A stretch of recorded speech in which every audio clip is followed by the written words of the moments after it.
3, 2, 1, 0. Ignition. Liftoff. Artemis 1 will lift off from Launch Pad 39B at NASA's Kennedy Space Center in Florida with 8.8 million pounds of thrust, provided by the most powerful rocket in the world, our Space Launch System rocket, or SLS. The uncrewed flight will be the first integrated test of SLS, our new Orion spacecraft, and exploration ground systems at Kennedy. Artemis 1 will send Orion beyond the moon, 280,000 miles from Earth, farther than any human spacecraft has ever flown. This is not NASA doing this. This is the United States of America doing this program, the Artemis program, and there are companies all across our country that have a part in it, so there is kind of this wave of excitement being generated just by saying, we're going back to the moon. After the upper stage of the rocket separates from Orion, the upper stage will deploy small satellites over several days to perform science experiments and technology demonstrations. Orion will make its multi-day outbound trip to the moon, propelled by a service module provided by the European Space Agency.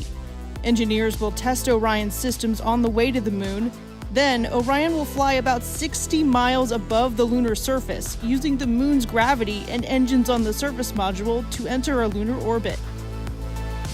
After about a month and a total distance of over 1 million miles, Orion will return home, faster and hotter than any spacecraft has before. A primary goal of Artemis 1, ensure Orion safely returns to Earth before we fly with humans. When we do, we'll build our capability for sustainable lunar exploration, preparing us for missions farther into the solar system.